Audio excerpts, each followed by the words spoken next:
Greetings ladies and gentlemen, Jeremy Adrian here, and I welcome you back to the channel. It's that time again, time for another 10 reasons to play new player review for Secret World Legends. Funcom's relaunch of 2012's The Secret World. Over the past 4 weeks since Head Start, I've been playing pretty much non-stop and have been streaming my leveling adventures live, which you can watch in a playlist found above in the info bar and in the description box below. I'd also like to give a huge shout out to these awesome folks who've been joining me for the streams, hanging out and making the streams incredibly fun for me. Big thank you to Jay Fairclough, Gigi Meister, Heavy Rain, Zaticus, George Zakos, Gareth Teo, Robin Rivera, Thorlston, Rico Jess, Graspy807, Robin Wagner, and many more. Special thanks also to Sherman Gaming for the dungeon run we did together, and to Defend the Arch, who kindly healed an elite dungeon in the final stream. You guys are awesome. I truly appreciate the support. So, what is Secret World Legends? It's an alternate reality modern day shared world RPG, but I'm still calling it an MMO, where urban legends, myths, and conspiracy theories are all real. It's heavy and generous with its plot, and the narrative experience throughout the game's PvE is the main attraction here. It doesn't forsake its MMO elements, however, and there's a good deal to talk about when it comes to dungeons and PvP. I cannot wait to share my experiences with you. Now, full disclaimer, I am a lifetime subscriber on The Secret World, which means I'm a lifetime patron on Secret World Legends. But as with every review that I do here on my channel, I keep things impartial, fair, and as balanced as possible, because it's all about you, the new player, and helping you find the right or the next MMO to play. Therefore, for the first time ever, I'm putting both pros and cons with improvements in the same video, so it's gonna be a long and in-depth review. Go grab a drink, grab some snacks, and enjoy the review. Here are my top 10 reasons to play Secret World Legends. Number 10. Tone and setting. Secret World Legends and The Secret World takes place in a 2012 modern-day urban setting. This fictional alternate universe known as The Secret World is ruled by secret societies, from the Illuminati, the Templars, the Dragon, the Phoenicians, and due to a recent event in Tokyo, the world is changing. Creatures from the deep, shrouded in mysteries and legends, are all coming to life, and it's a war against the supernatural and the paranormal. And as the player, you're placed into the setting as an agent of Gaia, entrusted to be the first line of defense against this threat, and to uncover agendas of a higher power that could change the secret world forever. And that's basically the setting, and it's really unique for an MMO, a black signal amongst a long line of white, factory-produced WoW clones and high fantasy setting MMOs. The game draws inspiration from a variety of urban horror ethos, like works from H.P. Lovecraft, and the payoff is great when you experience them in-game via references in the writing and creature design. Fans of works like Hellgate London and World of Darkness will definitely resonate with the themes and setting found in Secret World Legends. I personally felt like I was playing a virtual game of Arkham Horror when I first jumped in back in 2012.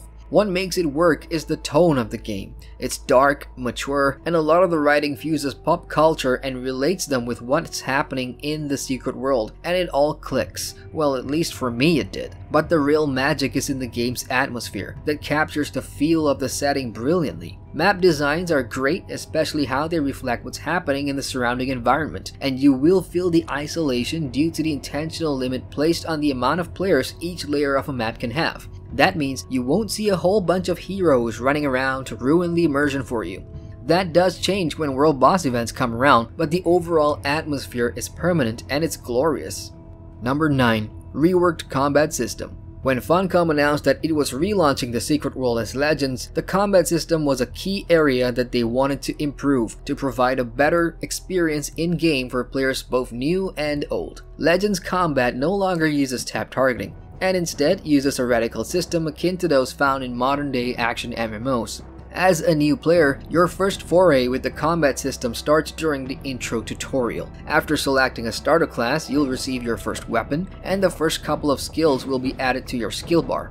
Now, when I say start a class, I mean your first 2 weapons, as weapons dictate what skills you gain and what role you can play later in the game. Your character will never be shoeboxed into one specific role, however, and in time you can unlock all the weapons and play as whatever the hell you want: healer, tank, DPS, or hybrids. Soon after the tutorial is over and once you've begun questing in your first few zones, you'll be able to fill up your skill bar with 6 active abilities consisting of a basic skill for your primary weapon and 5 other skills. You can mix and match the skills by using power abilities or elite abilities from either your primary or secondary weapons, but you can only have one basic ability from your primary weapon on your bar at one time. Passive abilities, on the other hand, are equipped in the weapons panel once purchased. These offer extra benefits and effects to complement their active counterparts, and you can purchase stat boosts as well. There are a bunch of weapons in game, each with unique mechanics that impacts your weapons and your style of play. To gain these active and passives, you'll need AP and SP points, which can be acquired through leveling and earning experience points that come from combat, completing mission tiers, and when handing in mission reports for completion. These can be spent in your weapons panel by hitting the N key to purchase active abilities or passive abilities. These stats purchased here are permanent and will stack regardless of what weapons you have equipped. Do note, however, that you will earn AP a lot slower than SP. As for the execution of combat, it does take a while to get used to, as the default combat controls involves a combination of mouse clicking for attacks, keyboard keys like the Q key for basic attacks, and number keys for everything else. I found the default layout to be kinda strange, but once I fully remapped all my combat buttons to something I was more familiar with, my mojo returned and everything became second nature. So I highly recommend tailoring the combat hotkeys to your advantage, especially for returning players who are finding the changes a little drastic. The reticle system itself works great. Flawless, in fact, as objects are now super easy to interact with, whereas in the old game you had to click several times in order to get something going. What I liked a lot are the new weapon mechanics. Every weapon now has a specific mechanic that players must use to their advantage, making weapons stand out from what it used to be in the old game. I went with a combo of elementalism and shotgun for this review, and I have to say, the weapon characteristics makes a big difference in how I see and approach combat situations, needing to be engaged and focused about managing both my energy levels for using abilities and the weapon mechanics at the same time. What an interesting difference from the old game. Elementalism involves juggling your heat thermotics meter. Get too hot and your skills lock up. But get it just right and you do big DPS. Your skills are a mix of heat increasing power attacks and utility cooling down skills to keep you in the fight longer. In between, all weapons now have skills for the everyday situation. There's AoE, single target CC, and some form of defense and heals. So there's definitely a weapon to suit your style and preference, and I'm excited to see the builds that players come up with and what the devs have in store for the future. As someone who played a lot of TSW and now having spent a chunk of time in Secret World Legends, I will say that the new combat system works great for this game. Radical mode has always been there in old TSW, but here in Legends, it's just a more refined system. And when combined with the new interaction mechanic of pressing the F key, it makes for a better overall experience. Holding the Alt key switches you into mouse mode as well, which is handy for clicking around and switches seamlessly back to reticle mode whenever you move. I hardly noticed the difference after some time, and changing targets is really easy, and as a result it makes boss fights in PvE more immersive and engaging. There's definitely room for improvement, which I will talk about later. Number 8. Gear progression. Secret World Legends has a vertical progression system when it comes to gearing your characters. Every piece of gear in-game has 3 properties, which are rarity, level, and quality. Quality for talismans are indicated by the number of visual pips, 1 for faded, 2 for luminous, and 3 for radiant, and the latter will have better stats than the former. For weapons, this is indicated by the MK attachment, with MK1 the lowest and MK3 the highest. Weapons also have suffixes, for example, shotgun MK3 of energy, and the energy suffix provides a chance to proc an effect that returns energy. Rarity, on the other hand, is the color of the item, and there's white for common, green for uncommon, blue for rare, purple for epic, yellow for mythic, and artifact for red. Every piece of gear and weapon in this game has levels that you can increase, and when you first obtain them, you get them at level 1. So how does one go about gaining gear levels and upgrading their quality and rarity? That's where the new upgrading system comes into play. Upgrading gear is incredibly easy and such a welcome change from the unnecessarily obtuse crafting system from old TSW. Gear will drop from bags via most activities you do in game, like missions, scenarios, and when opening dungeon chests. All that unused gear can be used for upgrading. Simply put the weapon you wish to upgrade into the main panel and insert all the unneeded weapons in the empowerment slots below. These will be destroyed to add experience to your weapon, increasing its stats with each level gained. Just remember that you do get 2.5 times more XP when sacrificing a weapon of the same type. Shotgun with shotgun, for example. Otherwise, all other weapons can be used to upgrade your chosen weapon. This is also true and works exactly the same for your talismans, your glyphs, and your signets. Why I like the gear progression in Secret World Legends is that it's now super streamlined and in a positive way that declutters your inventory thanks to the new and user-friendly upgrade system. It no longer requires additional items such as toolkits, and the less complex this is, the more time you get to spend doing what you like to do in game. Number 7. Something for all playstyles. Let's get one thing straight. Secret World Legends is a story-driven MMO, but it does cater to the various types of MMO players out there, as it has done in the classic game. Outside of PvE missions and the main story, the dungeon scene is pretty hot. There are two types of dungeons currently in-game. The first are story dungeons. Every zone from Kingsmouth Town all the way up to the Carpathian Fangs will have its own dungeon, complete with a neat little story, fun boss fight mechanics, and lore to collect for the extra experience points or for bedtime reading. Just keep in mind that story dungeons will have a level requirement, so it is possible to outlevel a dungeon from a previous zone. Not to worry though, you can still create a private group to run lower level dungeons. Story dungeons can be easily completed without relying on heals and tanks, as the emphasis is on the story. These are 3-man dungeons that can be joined easily from the Group Finder tool, and players will have a chance to spend their keys on 6 chests after defeating bosses. These chests can drop distillates for both talismans and weapons, which when used in the upgrade window can add experience points to either talismans or weapons, depending on which one you get. It also has a chance to drop extraordinary weapons and talismans as well. Once you've hit the level cap of 50, Elite Dungeons, which is the current endgame, will now become available to you.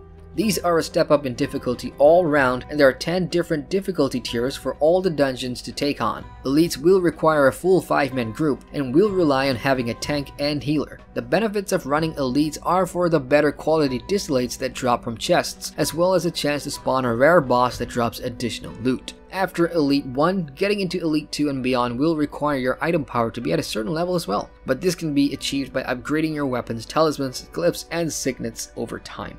If instance dungeon running in level 50 isn't your thing, then there's PvE group activities out in the world that you can take on, called lairs. Lairs are absolutely brutal, and you'll definitely want to get a raid going, so new players, don't go in there solo, okay? Every zone will have a lair region, identified by the burning outlines on the map. Each lair comes with a few side quests that the group should all pick up, and these will involve killing incredibly difficult mobs with huge health pools and mitigations. Completing these quests will reward each member an item which can be used to summon a boss when all pieces are collected and combined. And that's how you'll get more loot, such as signets, which when attached to your weapons and talismans grants additional boons, boosts, and effects. There's also scenarios that open up at level 50, which are solo or duo instance activities that can be done quickly to earn a chest of random glyph distillates and a glyph bag as well. There you go, I got 3 blue, 2 minor, and 1 major, and then a glyph reward. And finally, for you competitive players, there's PvP to duke it out in. PvP in Secret World Legends opens at level 10, and you can dive right in using the Group Finder tool. There's one mode available currently, which is Shambhala, and Shambhala is a fast-paced raid versus raid that takes place in an open arena. 2 teams consisting of players from all factions will do battle, and in 3 minutes the team with the most members alive wins the match. The great thing about PvP so far is that firstly, you scale regardless of level, but your effectiveness will still depend on your gear and stats. Secondly is that win or lose, you will be rewarded with a gear bag that drops loot. And finally is that it's extremely quick in and out. If you die early, you can just head out and queue for another match right away. Therefore, while Secret World Legends definitely puts a lot of emphasis on the game's PvE story progression, there are other activities that you can dabble in between. Not to mention, outside of the character progression stuff, there is a thriving RP community as well, and you can get all the info at swlrp.com. Number 6. The community. One of Secret World Legends' strengths is in its game community, tight-knit clusters of players that have been around since the Secret World first launched all those years ago. For new players, blending in may seem daunting because Secret World Legends is a hot pot of old veterans mixed with new blood. The in-game community back in the Secret World was, for the most part, mature and easygoing. As Secret World Legends is now free to play, the demographics have changed somewhat, but the core essence of the old games community is still there, and that's the willingness to help and engage others in a mature fashion as long as you're not a douchebag when asking for it. General chat aside, which is generally rubbish in most games anyway, you'll see what I'm talking about if you join the Sanctuary chat, a player-made chat channel that was created to help new players back in TSW. I'm glad to report that Sanctuary has transferred over to Secret World Legends. To join it, simply input these commands on the screen right now into your chat box. But where you'll truly see the community come alive and together as one is during in-game events and seasonal events, which I highly recommend you do not miss. During these events, activity will be at an all-time high and chat channels will be buzzing with players offering meetup requests, sharing event boss locations, or just general helpful tips such as reducing lag in crowded places. There's a sharing is caring vibe that's infectious. And you know what, new players? We're actually due a big community event in the coming weeks, as the Whispering Tide event will arrive where players get to participate in a public raid which will open up the Tokyo map in the future. Do not miss that.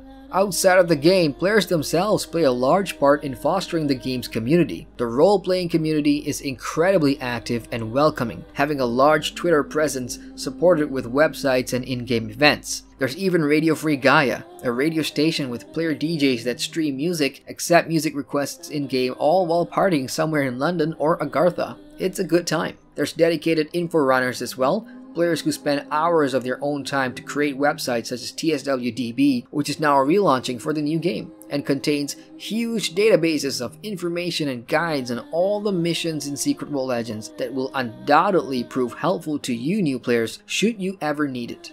And then there's the live show podcasters who strive to provide as much information about the game as often as possible. Folks like Beyond the Veil, who's been around forever. The great thing about their shows is that they do get the developers on as much as they can, and they're not afraid to ask tough questions and critique the game when it deserves it. As for the developers' participation on these shows, I've never seen MMO devs hop onto a fan site's TeamSpeak for a podcast show to talk about the game as often as Funcom does with Beyond the Veil, and that's a testament to the level of trust, loyalty, and dedication between the developers and their community. Funcom themselves do a good job of fostering their community. I applaud the way they continue to engage their fans in their bi-weekly live streams, which are often two-way shows and not just info drops. I like the way they encourage the community to share their creations in contests, highlighting winners and rewarding them with prizes for their efforts. And strangely enough, I actually find the official Secret World Legends Discord a refreshing change and a welcome addition to forums or Reddit. Secret World Legends official Discord is open to all players, and in it, you'll get real-time info drops, clarification of issues, and communication directly from the developer team. They're actually in it, and not just the community manager but the decision makers too. It's an interesting way for the players to provide feedback and for the devs to receive it. But for me as a player, I like it that I now have one more platform to keep up to date on the game, with info directly coming from the devs in real time, on top of a place to meet fellow Secret World Legend players and just talk about the game, find folks for dungeons or discuss builds. I think it's great and something we don't see a lot of MMORPGs doing.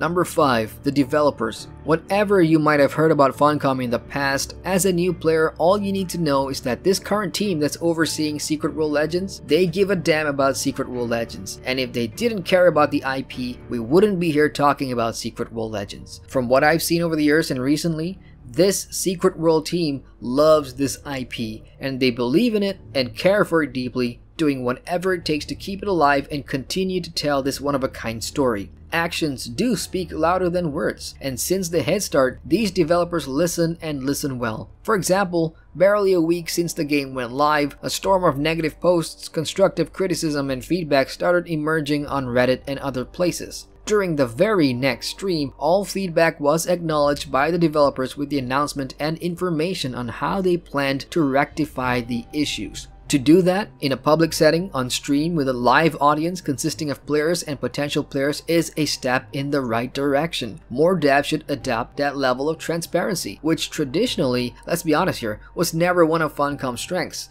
They have fixed a large majority of the negative feedback and criticism in week 1 alone, on top of dealing with an exploit that caused a 12-hour downtime during the opening weekend and provided compensation to everyone affected. The result of the two-way communication between players and developers is patrons now get more value for their money, players get double the AP and SP gain after complaining it was too grindy, free-to-play players can now trade at level 15, they can also purchase the second sprint upgrade and weapon unlocks at a cheaper price, dungeon loot has been modified to drop more gear, and PayPal has been added as a more secure method of payment. These are things that the community has been asking for and the devs have delivered. Bottom line, if they can maintain the same level of commitment and dedication to the game 12 months from now, it can only mean positive things for both the game and the player base. Number 4. Modern changes. One of the things that impressed me a great deal with Secret Role Legends is some of the changes they've made from the old game. As a new player, you'll have the benefit of jumping in with a blank canvas, but for me personally, I really like the facelift in certain areas. Let's take Agartha for example. Agartha is the main congregation point for players, and it is a travel station to connect players with all the zones in the game. In Secret Role Legends, Agartha has been revamped to be the one-stop central hub for players. The brand new Hollowed Halls is amazing. It's well designed and has bank tellers and auctioneers right in the middle, which has become the spot for chilling and trading. But there is more to do there than just economy. Explore a little more and you'll find a stage area complete with a DJ and phony electro music, which is where the devs hang out during their live streams. Another great change is that to the overall flow of the story. DLC missions have now been integrated into the main mission arc, providing a more cohesive story experience that provides more closure as the changes actually make sense. I also like the brand new dressing room, which allows you to see all the cosmetics at your disposal and try them on with ease. You can even purchase new clothes right from the new dressing room without having to visit a clothing vendor in London. And lastly, I love that players can now open up the auction house, mail, and exchange from anywhere out in the world with a click of the H button. It's convenient. Number 3. Quest designs. I've said this a year ago and I'll say it again.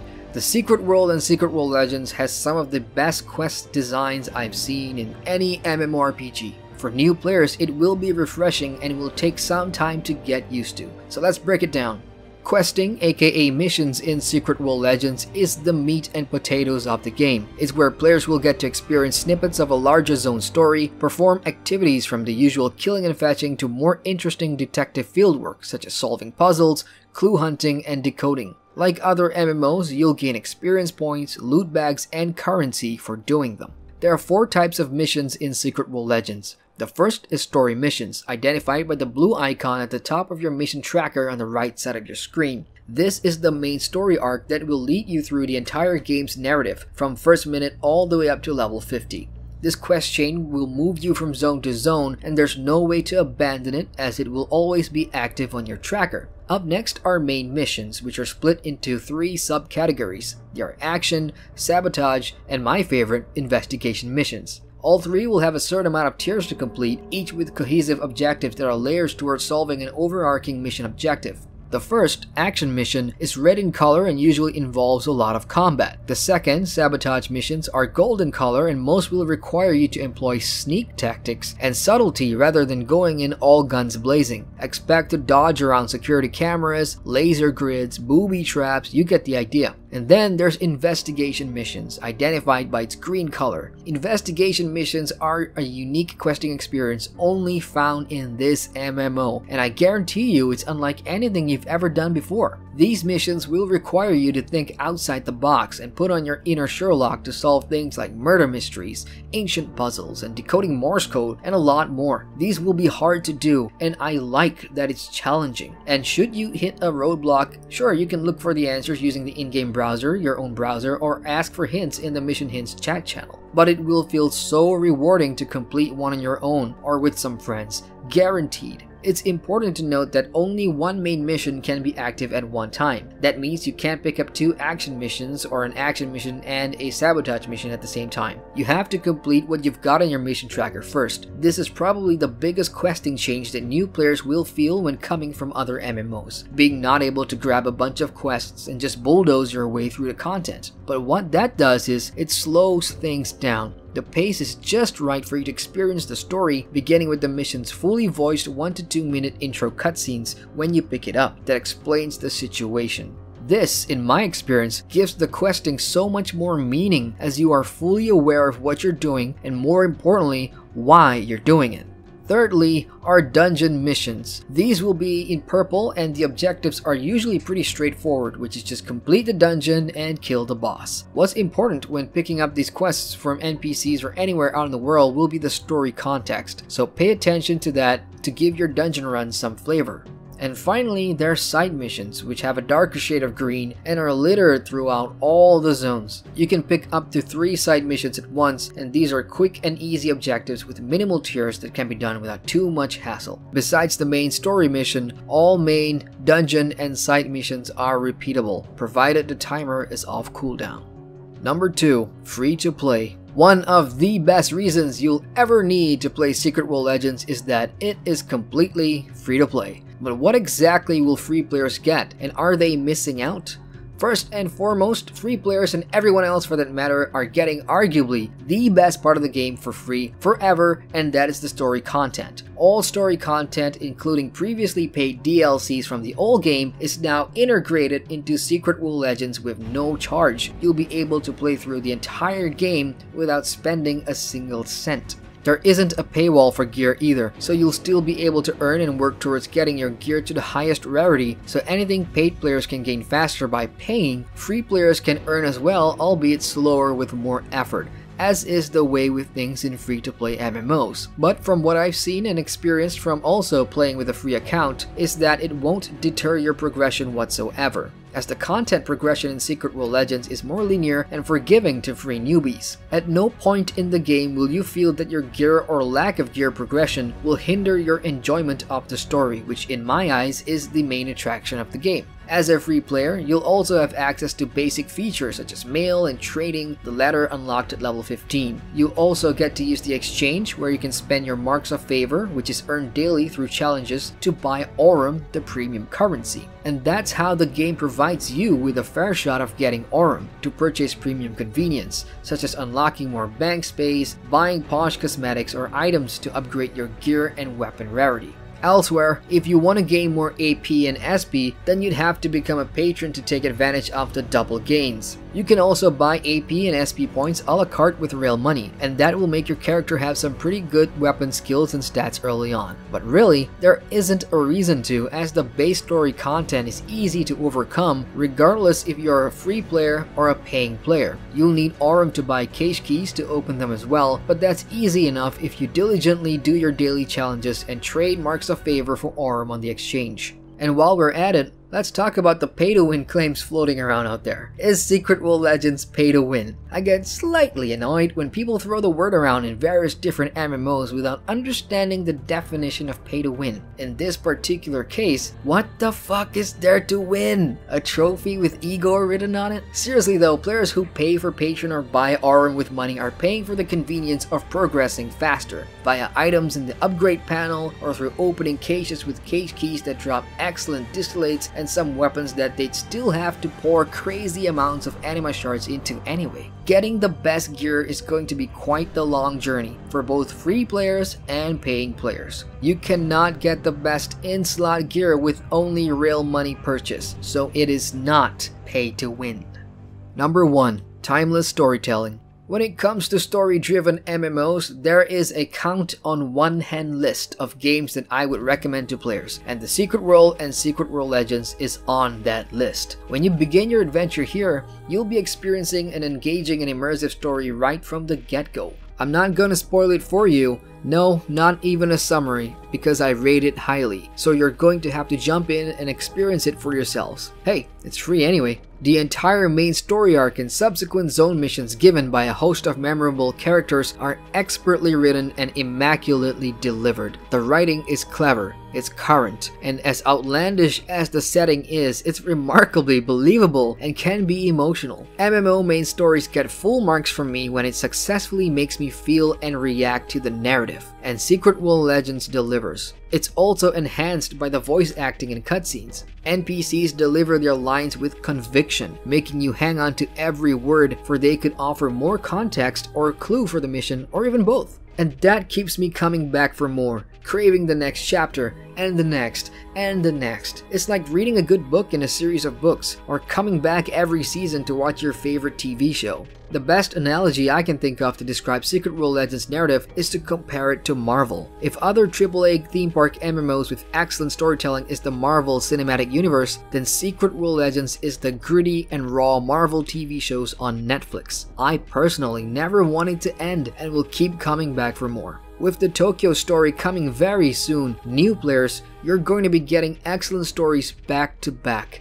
I have the benefit of knowing what's coming, having played the Secret World over the past 5 years, so you'll have to trust me on this one. What we both don't know is what's coming after Tokyo in Season 2, and that, in my opinion, is why the game relaunched, to generate the funds needed to keep the story rolling, and I sincerely hope it will for a long time to come. So, those are my 10 reasons why you should check this game out if you've never heard of or played Secret World Legends before. Up next, let's go through some of the issues I've experienced while playing this game and my thoughts on how they can be improved. Number 1. Optimization and crashing. One of the first things that I've noticed is just how much this game seems to crash to desktop. It's never happened to me before when I used to play the Secret World, so to have this issue with Secret World Legends on the same computer is kind of frustrating and confusing. She has a bubble now. I'm just saying, oh, for fuck's sake, I crashed. Fucking crashed. Are you kidding me? In the middle of a fucking boss fight. I just got TSW.32, Win32, whatever's not working. So I click that, and then the whole send your ticket, would you like to report that to Funcom pops up.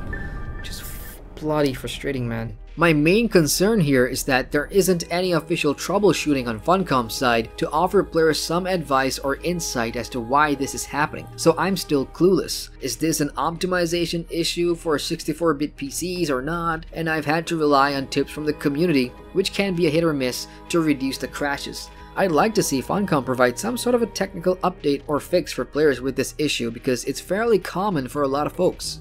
Number 2. Training Room. When playing as a free player, another thing I noticed is how strict the game is when it comes to weapons. I'd love to see the game reinstate the Training Room, which is a place in your faction hubs that allows players to try out all the weapons available before committing to one. Most new players jumping in won't have the luxury of being familiar with the weapons from the old game, and a lot of the animations are somewhat similar, which is important in the long run, since committing to a set of weapons will be the norm and it'll stay with the player for a long period of time before they branch out. If they decide that the weapons aren't for them, then they'd have to grind for more marks of favor to unlock more weapons, which is pretty punishing for players that either made an honest mistake or genuinely find the weapons and their skills not to their liking after the tutorial. So I do feel that having the Training Room again will be a fantastic introduction to all the weapons, which allows free and new players to spend time to get acquainted and even plan their progressions ahead instead of going in blindly. Number 3. Replay value. For the most part, this issue relates to current players coming from the Secret World, but it could impact new players as well. For those of us who have played the Secret World in the past, the replay value for Legends is indeed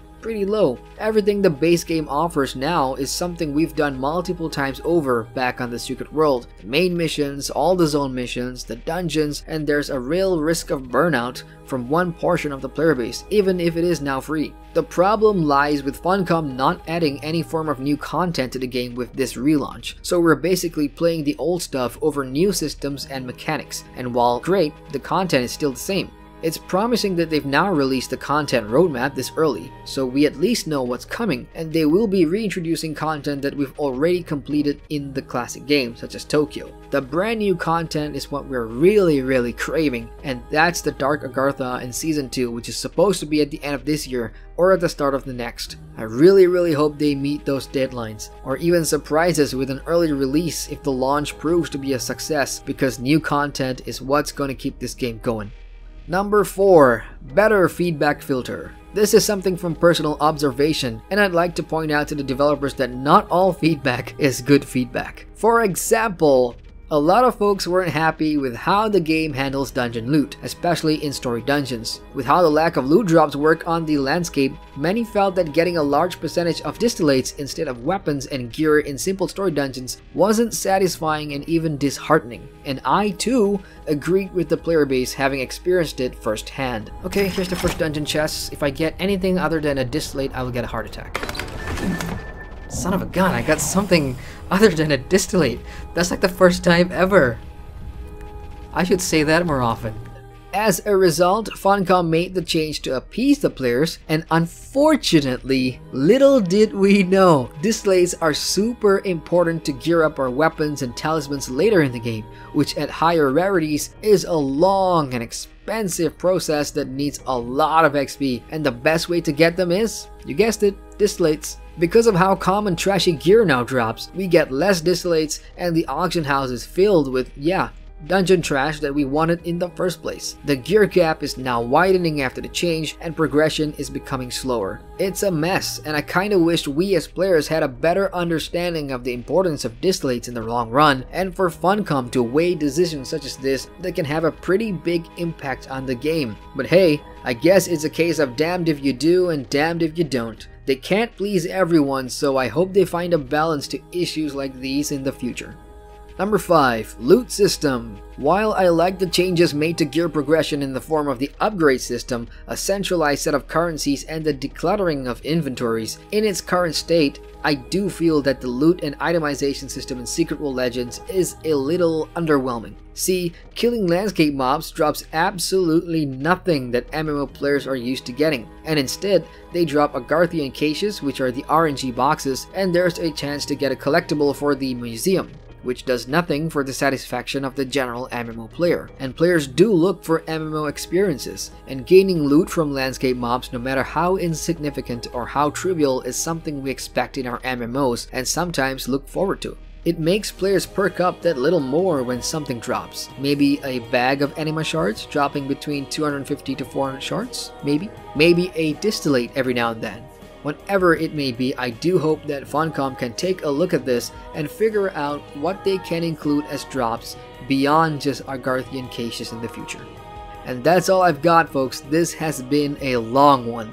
In conclusion, would I recommend Secret World Legends? Yes. Is it for everyone?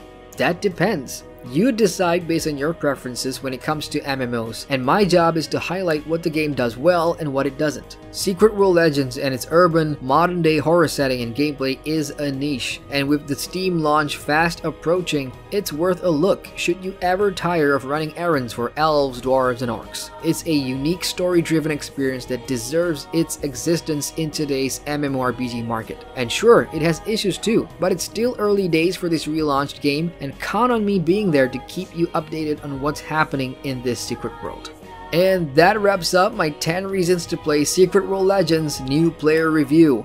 This is probably my most in-depth MMO review yet, and my voice is going. So if you found it informative and helpful, do give it a like and subscribe to the channel for more MMO content. I greatly appreciate your support. Feel free to share your thoughts in the comment section below, and for existing players, feel free to share the video with friends that you want to bring into the game.